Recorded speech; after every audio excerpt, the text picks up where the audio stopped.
Well, good morning, everyone, and thank you for joining us on our webinar today. We'll be hearing from Andy Kay, who is the Head of Procure to Pay at RB. He'll be taking you through the journey they took to improve the controls that they had and also the visibility into their AP process. So let's just take a look at the speakers for today, and as I mentioned, we'll be hearing from Andy Kay, who's held a couple of roles at RB over the past 3.5 years. Firstly, as a procurement operations consultant, and now as the head of Procure to Pay. Prior to that, he's held a variety of roles, consulting on change management and implementation, and across shared services, for example. We'll also be hearing from Dan Kimpton from statementmatching.com, who will be taking you through how their solution has helped Andy and his team achieve the kind of results that they were looking for. And you do have the opportunity to ask questions throughout the webinar. You just need to add them into the chat box, which is in your GoToWebinar panel, which should be on the right-hand side of your screen now. So just type them in as they occur to you as we go through the webinar, and we'll address any questions that you have at the end of the webinar this morning. So with that, let me hand you now over to Andy. If I can hand over to you now, Andy. Brilliant. Thank you, Ellen. So good morning, everyone. As Ellen said, I'm Andy Kay from RB. For those of you that don't know RB, I'll go through, if I can move the slides on, I'll go through a quick corporate overview of who we are and what we do. I'll then just touch a little bit on the business services group scope, which is the functional area that I sit within the organisation. And then we'll get into the meat of the session today in terms of vendor statement reconciliations and what we've been doing to drive the improvements in our controls during what's been quite a busy transformational time for us as an organisation across the board. So who we are at a glance, we're a FTSE 20 company headquartered in Slough in the UK. Our products are pretty much sold worldwide. I'm hopeful that most of you on the call will have some, if not all, somewhere within your homes. We've got in excess of 40,000 employees working for us globally. We have in excess of 50 factories, with more coming on stream at the moment. Millions of products sold every day, and nearly 13 billion in revenue based on our 2017 revenue figures. So what do we look to do as a company? So our vision is a world where people are healthier and live better. And the way we do that, what's our purpose, is to make a difference by giving people innovative solutions for healthier lives and happier homes. And healthier lives and homes I'll talk a bit more about as well in terms of part of the business problem that we faced as an organisation.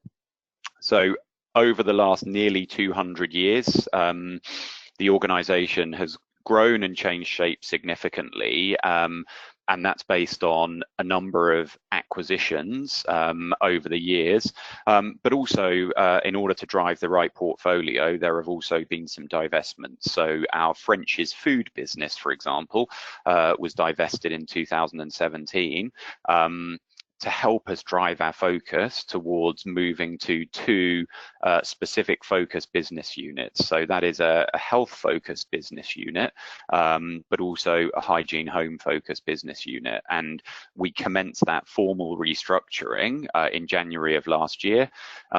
We're a significant proportion of the way through the restructuring, but that was really one of the drivers for me looking at our controls and working with Dan and the statement matching team on how we could manage our vendor reconciliations.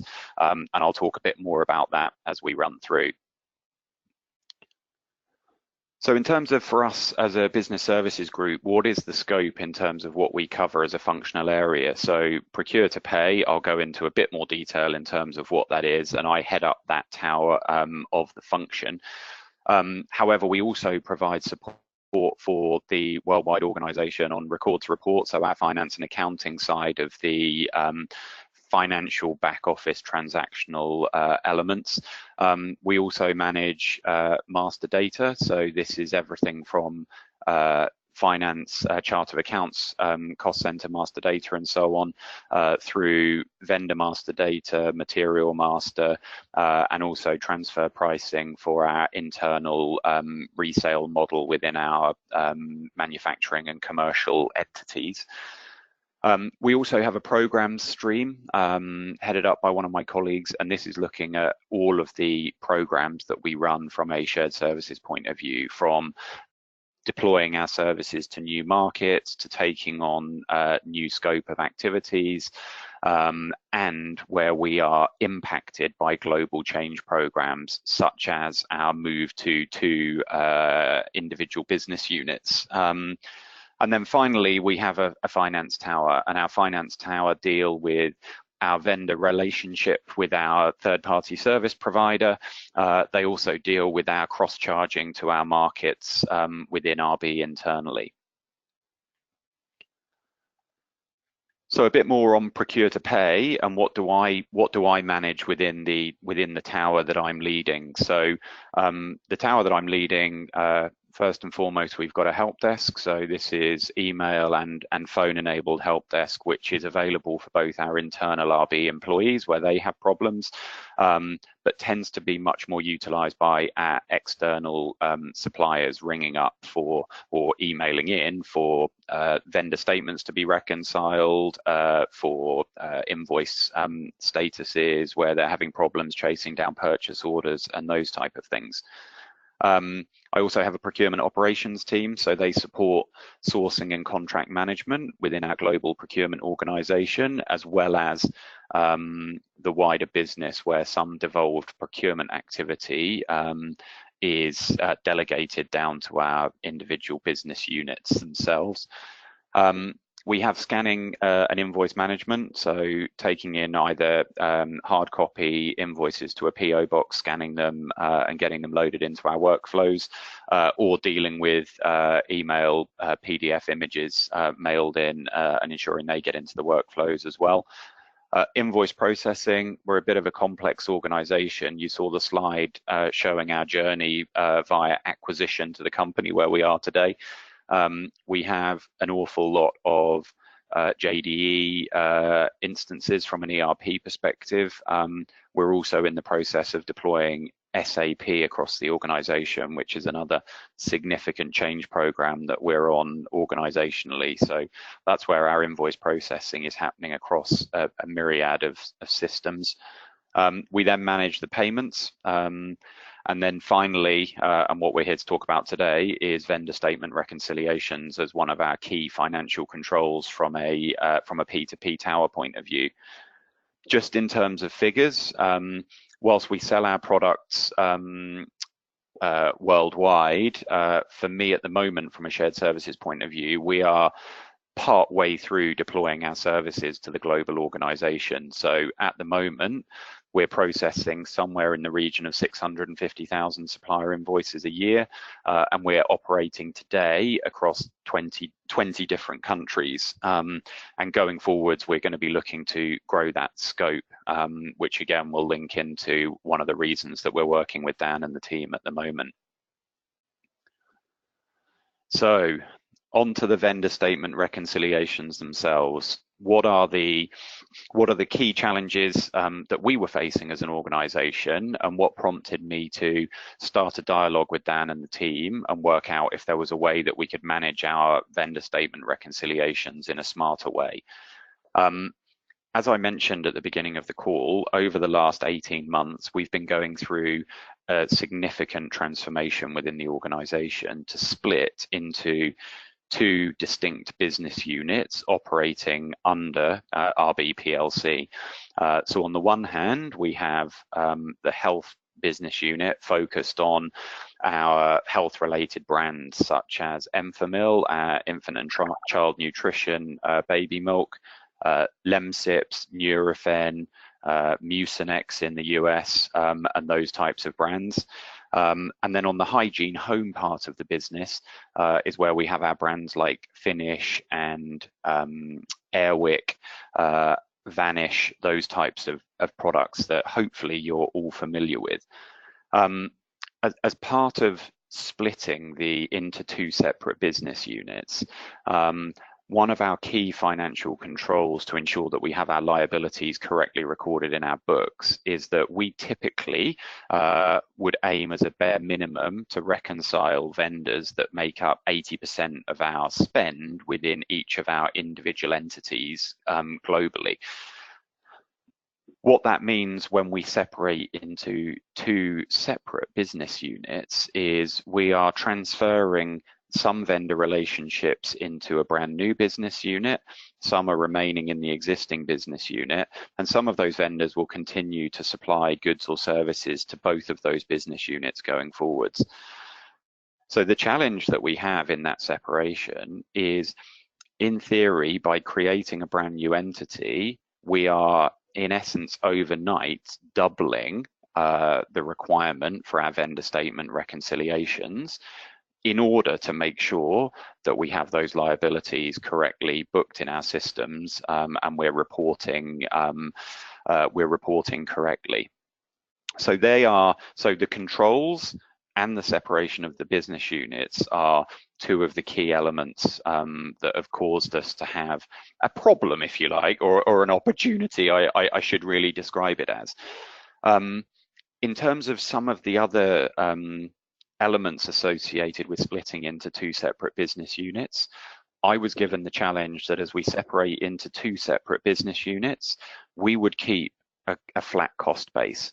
So for me at the time, running a manual process for reconciling vendor statements, in theory, that meant overnight I would need to double the workforce that I had that were managing the vendor statement reconciliations themselves, and that's clearly not conducive with remaining cost flat.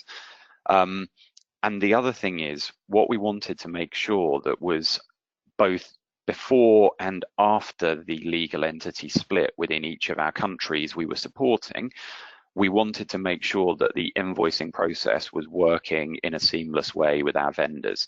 So we wanted to overlay some additional vendor statement reconciliation checks into that process so that we could make sure we organizationally were comfortable that our vendors were being well looked after, they knew where they should be sending their invoices, they had our new legal entities set up correctly, and down the line, we weren't going to end up with a significant backlog of problems. And I've deliberately, into the middle of this, put vendor relationships. And I don't mean that vendor relationships are a business problem by that. What I mean is that actually we wanted to make sure that our vendor relationships didn't become a business problem. And what I was really trying to mitigate through additional statement reconciliations and making sure that our vendors knew how to work with us, I wanted to reduce the risk of vendors not being paid and potentially either threatening or actually stopping supply either to our factories or into our commercial offices globally. So that was really the kind of problem that I was looking to solve, what I was faced with. I think it's probably not an uncommon business problem in terms of we want to be better controlled, we want to do more, and we want to do it for the same amount of money as we're spending today, if not try and get a cost reduction if we can. So that was the kind of catalyst for me speaking with my team internally and having a brainstorming session as to what were the opportunities for us to manage this business problem, keep the business running efficiently, maintain our vendor relationships, and maintain our current budgets. So what was our approach then? So following the brainstorming session, one of my current employees mentioned to me a tool that they had seen utilized in a previous organization they were working with, and it was a statement matching tool. They came to me, they talked to me about the concept, how it worked, and potentially what would it mean for us in terms of reducing the transactional burden of manually reconciling thousands of statements annually that we were doing fully manually at the time of the conversation that we had. So what I did was I reached out to Dan and the team to say that this was the challenge we were facing. we had demonstrations with Dan and the team. We looked at the tool, we looked at the efficiency saving that we felt implementing the tool could drive, and on the back of that, I wanted to move quickly with the solution. So on the back of seeing the tool and thinking it was the right thing for me, the key thing for me was making sure that I had the right sponsorship internally. So I have a good relationship with our finance director who looks after our corporate headquarters in Slough. So I met with him, I talked him through the tool and the process that I was looking to roll out. And he agreed that from a corporate headquarters perspective, he was comfortable that we piloted the solution with his entity, and we could get some feedback and work with his team proactively to identify where we had challenges before we looked for a wider rollout. So on the back of agreeing the pilot with the FD, we then got into what was in some respects easy, in some respects difficult, the contracting and the IT security assessment. So in the world of general data protection regulations, cyber security and all of the other bits and pieces, making sure that we, even for the pilot, we had the right contract in place to protect our data and our security, and making sure that that was all assessed and taken care of, was something that shouldn't be definitely not overlooked, and also from a timing perspective, making sure that there's that time built in, and I'll talk a bit more about that later on. Once we'd got the contract in place and we knew from an IT security perspective we were okay to run with the tool, we then needed to make sure we got our internal team trained so they knew how to operate the tool, how to deal with any issues that came up, and what was going to be the process that we would run alongside the tool. We then ran the pilot with our corporate headquarters entity, and on the back of that pilot, we identified some tweaks that we needed to make, both to the tool and the process. And on the back of those tweaks, we are now in the process of a wider rollout globally with the tool. So that's both increasing the scope of the reconciliations we're doing with our current entities, but also as we deploy to new markets and new entities, we're rolling out the tool to support our vendor statement reconciliations on an ongoing basis. So what were the challenges that we had internally with the tool? One of the issues that I mentioned previously was we are an organization that's grown by acquisition. We have multiple ERPs, and not only on multiple ERPs, we also have other workflows as well, some for specific markets, like we have an Aspen tool that we use in the US for receiving and managing invoices. So the challenge that we had was making sure that when we were reconciling statements for each entity, we were making sure that we were looking in each of the right systems, be it the ERP or the workflows, to make sure that we could call in the right status for each of the invoices, and we didn't end up missing anything. And the challenge that I had here internally was coordinating with our IT department. So it was super straightforward where we had global systems like SAP, for example. What became more of a challenge was Aspen in the US, for example, being managed by a local IT department on a different time zone, and trying to make sure that we coordinated everything in a consistent way to make sure that we had that full visibility of all of the data to reconcile the statements. So that was one of our key infrastructure challenges that we had. The other challenge, I wanted to go quickly. As soon as I had the finance director approval that we could pilot with him, I then, as quickly as I could, got into the contracting and the IT security assessments. From a legal perspective, working on the contract, that was actually relatively straightforward, quite painless, I would say, and we had that in place very quickly. What took a lot longer was our internal IT security assessments to make sure that there was a full evaluation of the tool done, full evaluation of how data was transferred from RB systems into the tool, and making sure that we were totally comfortable from that before we went ahead with transferring any data to kick off the pilot. So for me, it's just about, I underestimated the time that would take. And that was probably me wanting to challenge myself to deploy the tool quicker. Whereas actually what I should have done was consulted with the IT team up front about what is the realistic time frame to complete those security assessments.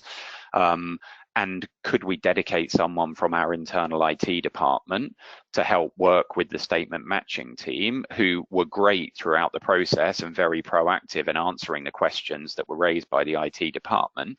But it was really making sure that we had a dedicated point of contact who could help to speed us through that process. And the final challenge that I think is really important with any change in the organization, and again, I stupidly made the mistake of thinking that there would be no people impact here. And the reason I thought there was no people impact here was, as part of the efficiencies we were looking to drive from deploying the statement matching tool, it was not to drive out headcount. It was actually to allow our existing headcount to deploy to other areas of the vendor reconciliation process and allow us to increase our scope that we were covering. And what I failed to do at the beginning was give the team who were performing these statements a level of comfort that their roles were safe, that they were not going to end up without a role at the end of this. We were just going to remove some of the heavy transactional analysis that they were doing on the statements and move them into more having the dialogue with the vendors to obtain the statements in the first place, and then some follow-up where we had any output from the system with regards to mismatch, missing invoices, those bits and pieces. So whilst I, in my own mind, knew there was no impact to the team, actually I didn't communicate that quickly enough in the process. And it was only as we got through the process and I was facing some challenges around some of the adoption that I unpicked why we were facing the challenges with adoption. And it was the worry about the roles of the individuals. So making sure that those challenges around the people are factored in and thought about is something that I would say was a challenge for me, and something that I would definitely do differently going forwards. So in terms of next steps for me and where are we? So at the moment today with the tool, we're still in a process of feeding the tool manually with data from our underlying workflows and ERPs. And that clearly is not the most efficient process for operating. So what we are in the process of doing right now is automating those feeds so that on a daily basis, we're pushing our AP ledger information from our ERPs, we're pushing workflow status of invoices from our workflow tools to make sure that on an ongoing basis, we have that information available directly in the statement matching tool. And that will free up the effort that we're putting in to manually add that data on a daily basis. But it will also give us an opportunity to respond to some of our help desk queries that we get from vendors, where they are potentially asking for statuses on multiple invoices that we can then feed into the tool to provide a very quick update to those vendors. So there are other aspects that automating those data feeds will allow us to pick up through the process. I've mentioned increased penetration previously, so we are still splitting some of our legal entities. So as we split those legal entities, we will increase penetration by rolling the tool out to the new legal entities that are created. But we are also in the process of deploying shared services to further markets within the RB organization. And again, that will be a way that we increase our penetration of the tool as we move forwards. And then there are two other aspects that right now today, because we're still learning about the tool, we're learning about how to run the process alongside the tool. Going forwards, we will look at what access we provide to our internal finance teams that sit within our markets globally. So there are dashboards available in the tool, reports that the team can run. They can go and look at the individual reconciliations themselves. right now we are maintaining control of the tool within shared services. We're maintaining the reporting and the visibility that we're giving to the individual markets. But over time, I would like to again drive efficiency by moving that to a shared services model and allowing the teams themselves to access the tool and interrogate at their will with the dashboards and the reconciliations themselves. And then finally, and potentially there's always a little bit more complication when you're dealing with third parties, but there is an option that we can potentially invite the suppliers to upload their statements directly themselves to the tool. And again, that would drive even further efficiencies for us from an internal perspective, to give the suppliers access to the system, allow them to upload their statements, and they can then see the output of that reconciliation and where there are challenges that maybe they need to address with their internal RB contact, or maybe we need to send in invoices that are missing from our systems. So they're kind of the phase 2 activities that we're looking at in terms of how we drive the most value that we can from the investment in the tool itself. So before I hand over to Dan, I was just going to wrap up with the 3 key points that I would pull out from what I've talked about this morning. So first and foremost, I think for any program, and certainly for what we've done here within RB, I think securing senior sponsorship for the program or the pilot is super, super important to make sure that there's a champion within the organization who can support you, who can help unblock legal or IT challenges, and can also have a dialogue with their peers on a global basis if there are questions or challenges that are raised in a kind of wider rollout or deployment. So that senior sponsorship for me, super important. I've mentioned it at least a couple of times, I think. Allowing enough time for the IT security questions, and if you're automating the data feeds, any interface setup, making sure that that's not underestimated is super important. And for me, I definitely missed our original project timeline objective. So taking a step back, consulting more with the IT team up front to really understand how much time they need to complete their aspects of getting prepared for a pilot or a deployment. That for me is really, really important. And then finally, communicate. So this is about making sure that the people who may be impacted know what's going on. And it's making sure that actually the internal finance stakeholders within the organization know what we're doing, how we're supporting them, and how we're working in a much more controlled way going forwards through utilizing the tool itself. So that's it from me. I will hand over to Dan now from Statement Matching.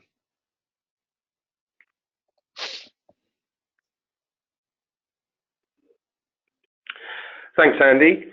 Hi, everyone. My name's Daniel Kimpton, and I work for Statement Matching. And what I was planning to do just for 10 minutes was give you a little overview of the system. I've got a little presentation which has got some screenshots on, so I'll explain a little bit more about how it works. So, like Andy said, the whole idea of the system is to kind of automate the heavy lifting. Is to automate the reconciliation process. So that the accounts payable team only have the exceptions to manage, and that's kind of the key driver. And then when you identify exceptions and you need to follow up with the suppliers because you've got missing documents or you've got missed postings on the ledger that need to be fixed, the whole idea is to basically manage those exceptions to make sure that when you identify them, you actually go through and resolve them. And then the overall kind of the downstream benefits are if you identify errors on a timely basis and you resolve them, it means you're going to pay more suppliers on time. If you share the results of the reconciliation with suppliers, you can effectively tell them the status of all of their invoices, what the due dates for payment are. And by doing that, you should, reduce phone calls into your vendor help desk. You should get fewer duplicates, and it's kind of like a virtuous circle. Now, the way the application works is we get data in every day, you know, from your ERP systems and any kind of add-on systems that you've got. So we've effectively got the same data as your accounts payable ledger. The nice thing about getting data every day is any statements that are in the system already, they get re-reconciled automatically. So from an accounts payable perspective, you're always looking at the most recent results. So the screen that I'm on at the moment is the dashboard. So this is where you would land. And then if I explain, you know, when the statements are reconciled, it gives kind of each statement a status. So if I start from the top where it says fully matched, this is showing that in my system, I've got statements where all of the documents on the statement are on your ERP system, and there are no errors. So what you would do with those ones is, first of all, you'd be very happy, you know, because there's no exceptions. But, you know, share the results with the supplier, because, you know, that is the information that they would normally be ringing you up for. Moving below, fully matched with data mismatches. So that means that you've got all of the invoices, but actually you've got some errors between the statement lines and the invoice lines. So if you look below where it says statement lines, I've got some examples where the amounts are different on your ERP system compared to the statement. I've got dates are different, invoice numbers are different. Invoices and credits are the wrong way round, you know, which is a really important one. So that's where you've got, you know, it might be a credit on the statement, but you put it on as an invoice, you know, that kind of thing. And then there's different ways to select your statements. So where I've got the $sign, for example, I can actually run a report to display all of the statements where you've got missing credits, because this is something that you might want to prioritize and go and follow up with the suppliers to make sure that you obtain those missing credits. So when you run the report, it gives you a list. It puts the highest value credit at the top of the list. And then when you drill in, this is what the reconciliation looks like. So I'll explain what you can see on here. It's fairly self-explanatory. You know, you can see that I've got the statement data on the left-hand side, and then I've got your ERP data on the right-hand side. And you can see, you know, everything matches up apart from the first line on the statement, which is a credit note. So that credit note is missing. So what you would typically do is you would contact the supplier. Now, you can contact the supplier from statement matching. So if I went to the email vendor function, the email from address would be, you know, one of your email addresses. So any replies come back to you. You can put in a nice message to the supplier. But basically, the supplier would get an email, and there would be basically a PDF report attached to the email. You can download this to Excel as well. You know, some customers prefer Excel because, you know, we like Excel in finance. But from a supplier's perspective, you know, I can see that where the document is missing, I'm telling the supplier that I need a copy. So please send me a copy of that missing document. And then, you know, I know the status of the documents on your ERP system. The descriptions that you see on the page here, you know, inquiry, posted, and so on, this can be anything you want. You know, it's configurable. But I've got the status of the documents, I've got the due dates for payment, and you can see that I've got one that's paid. So you can see there's a payment reference like they would see on a remittance, for example. So this is what the supplier would see. And then back on the system, what we always encourage people to do is you should add notes. You know, if you put an action on someone to do something like, you know, send me a missing credit, if you add notes in the system, let's say next month you get a new statement from the supplier and this credit is still on the statement, you'll be able to see, well, actually, you know, last month, if I look at this one, I can see there is a note in here. You know, I've already requested this credit once before. So it actually pulls the notes forward from previous months, which is useful. In a shared service center environment, you know, typically the way my customers are organized is, you know, they would be looking after certain legal entities. You might be doing supplier splits, for example. So you can see on my search page, I can select statements for different companies, you know, legal identities, and I can select different suppliers, you know, based on the alphabet, for example. And you can save your search so that you only ever look at the statements that you're responsible for. And then from here, if I run it, it gives me a list. And then on here, you can reorder the columns. You might want to sort them by statement value, you know, work on the big ones first kind of thing. But if I select one from this list, I'll show you the one at the bottom. So this is fully matched with data mismatches. And then if I select it, we get back on this screen. And there's about 500 invoices on this statement. And what you can do with the big ones is actually put a filter on to show you the ones that are in error. because they're the ones that you want to work on. So you would filter it. It then gives you a smaller list. I won't go through all of these, but you can see that it's actually highlighting. I've got some where the amounts are different. So you can see the first line. I've got an invoice for 105.78 on the statement, but it's on the ERP system with an extra one, so it's $1,000 higher. I've got a debit and credit the wrong way round, which is a really big problem, and then so on.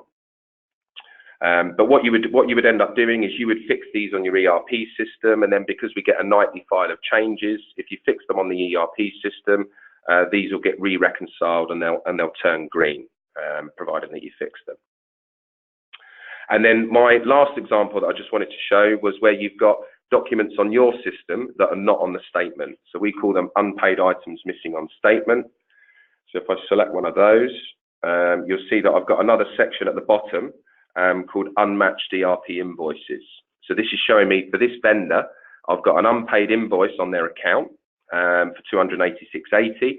And then if you look up at the statement, all of the invoices are after the date of the document.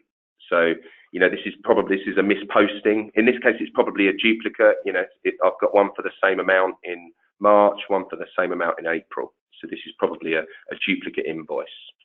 But these are obviously really important to go and, and follow up.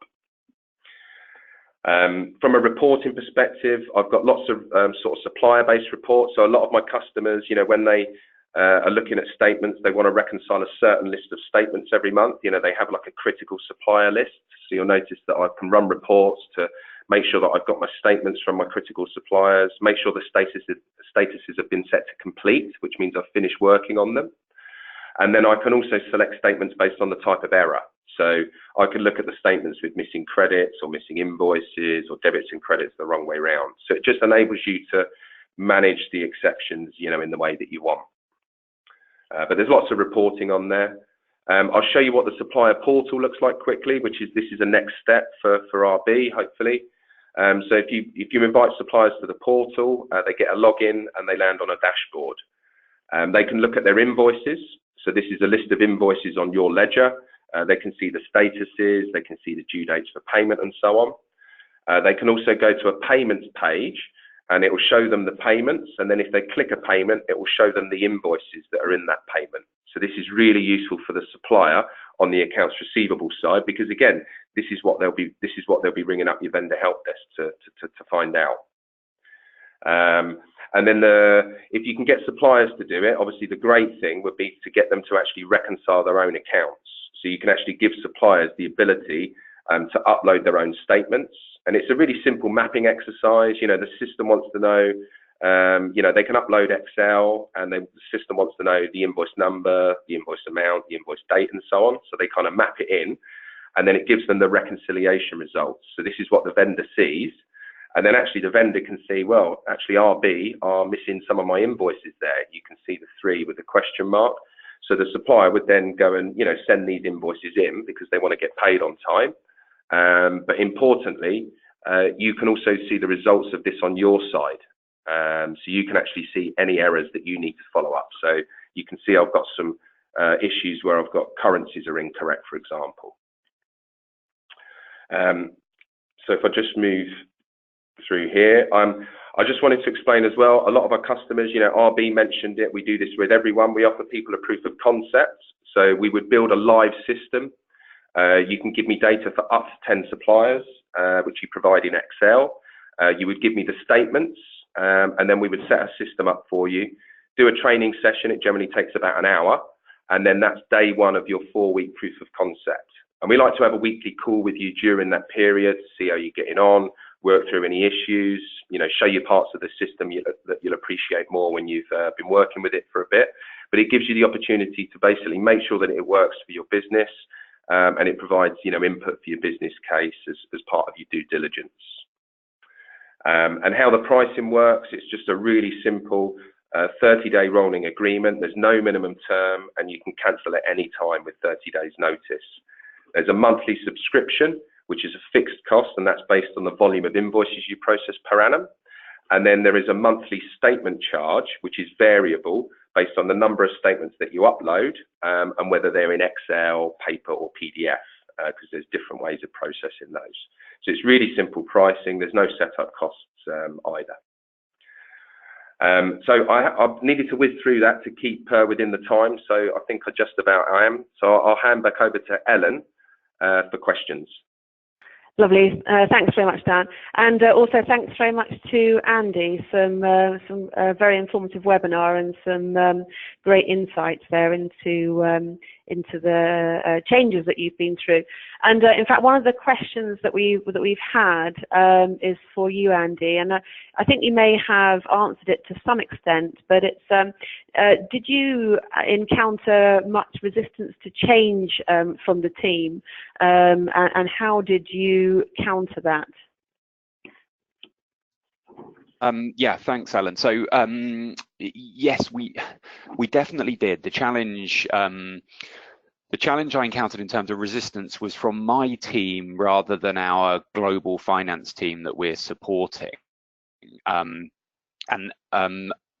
The reality was I didn't give the team certainty of what the impact of the change meant for them.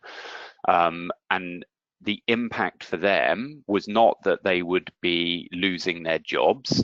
The impact for them was they were going to lose some of the transactional activity they were doing and focus a bit more on vendor engagement and following up where we had items like the mismatches that Dan was talking about during his presentation. So actually for me, the way that I would alleviate that if I were to do this again would have been to clearly articulate to the team up front exactly what it meant for them and that they didn't need to have a worry about their role disappearing. And that was what led to some of the resistance to really kind of embracing the tool and putting as much volume through it as we could. And so the way I've addressed it now is given them that clarity, given them the certainty as to what it means for them, and also shared with them the roadmap for how we're going to increase the penetration both within the markets we're supporting today, but also for the future markets that we deploy to. So it's really that certainty that I think the individuals crave, and it was my failing at the beginning, but now I've got them on board. They know what the kind of impact is for them specifically.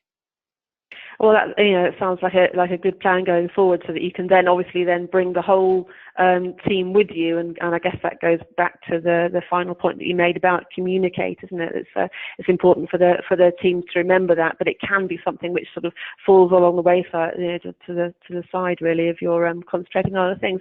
So another question as well is, did you think about engaging IT regarding rollout of it, and I guess I mean the solution globally from the outset?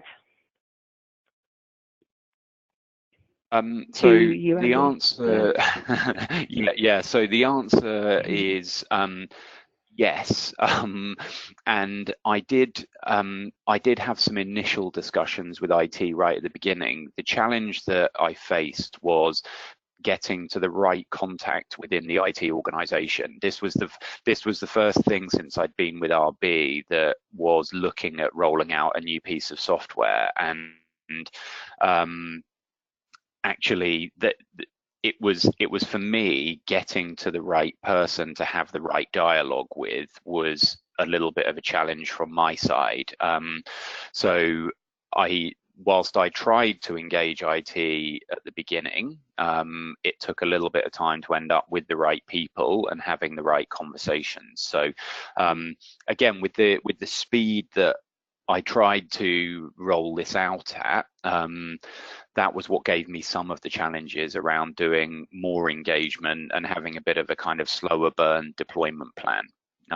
So I think it goes a bit to the point I also made about the IT security assessment as well, and making sure that there is the right amount of time factored in for all of those activities, whether it's securing sponsorship from a senior sponsor within the organization, whether it's what you need to do from a legal standpoint. And obviously every organization has different thresholds for risk and for what requires global IT, rubber stamping versus maybe being run as a local project and all of those bits and pieces. So it's difficult to give a one size fits all depending on the size and scale of the organizations that are looking at potentially implementing something like this. Exactly. I mean, and for a lot of organisations, it'll be something fairly straightforward because they won't have the same kind of issues that you're facing.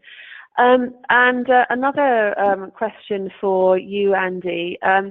It's someone's asking, does the separation of the two business units lead to the separation of the single P2P function into two, one for each business unit?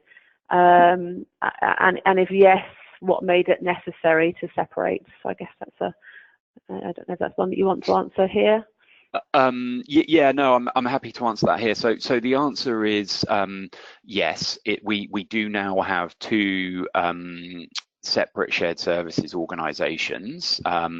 However, as part of the split of the business units, we're going through a transitional period and handing over various aspects to the shared services team. So in my team at the moment, I sit on the hygiene home part of the business, so within that business unit, and I have a colleague who I'm working hand in hand with on the in the health business unit, who is my equivalent, and is standing up those services from a health perspective. Okay, thanks. And then there's another question which perhaps both you, Andy, and Dan might want to answer. It's how do you control multiple vendor statements in a month? And is it rolling forward prior reconciliation data available? So how do you control multiple vendor statements in a month?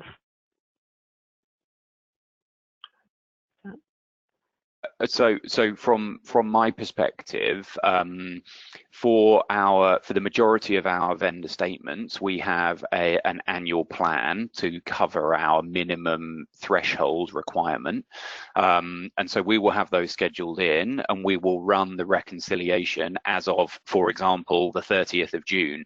So we will run everything up until the 30th of June, and we'll reconcile to that point from a statement point of view.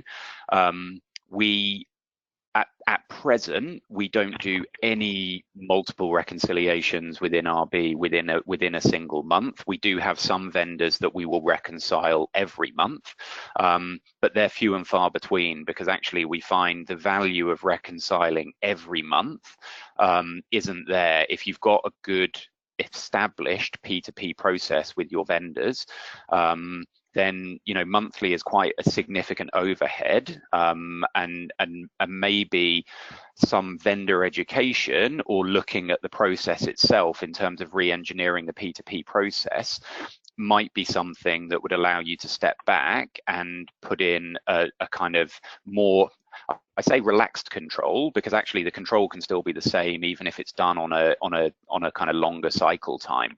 But Dan, I don't know if you've got anything that you'd add with other clients and what they do in this space. Yeah, I can add to that.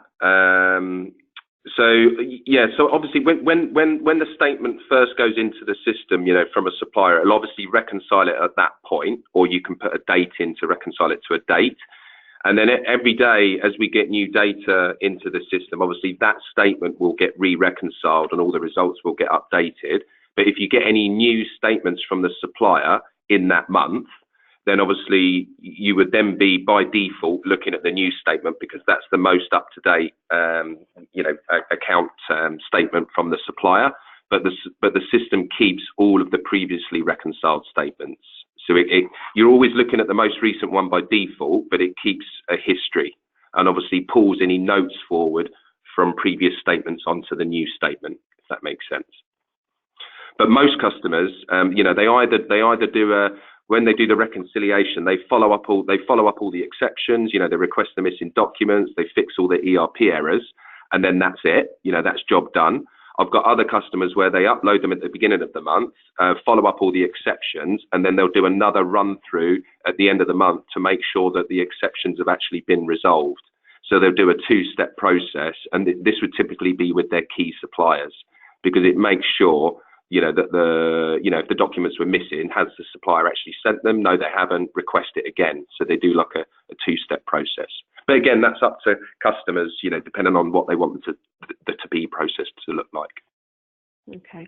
And then I think just finally, I think because we're just over a bit on time, a question just asking if we're not receiving statements from suppliers on time, is there a way that we can use this tool to control this or report on it? Now, yeah, so what a lot of customers do as part of the take-on, if they've not been doing a lot of reconciliations before they have the tool, then they often do an exercise up front, and they'll send communication to suppliers, generally via email, to say, right, I want you to send your statement in. We're going to reconcile it. We're going to share the results. We want to improve payment on time, etc. There's a lot, they give the benefits to the supplier, and then you'll generally find that you will get suppliers sending those statements because you're going to do something with them. Now, we don't, that communication tends to come from the customer, from their own systems, because they generally got that already set up rather than trying to replicate it on statement matching. And then the other way to answer that is, if you've got critical suppliers, you can mark them up in the system, and then you can actually make sure that you get statements from all of those critical suppliers. So you would run the report and say, right, well, I've only got, I've got 20 suppliers there where I don't have a statement this month. Let's contact them. So there's different ways of doing it. Okay, well, thanks, Dan. Okay, so we have had a couple of other questions in which we can address afterwards, and also about the slides, and those will be sent out to you along with the recording directly after the webinar this morning. But for now, thanks very much to Andy and to Dan, and we've had some comments in from people after the question just saying that great information on best-in-class practices. So obviously it's something which has hit the spot on a number of people on the webinar this morning. So thanks to you both for that, and thanks to you all for joining us this morning. I do hope that you enjoy the rest of your day. Many thanks. Thanks, Ellen. Cheers. Bye.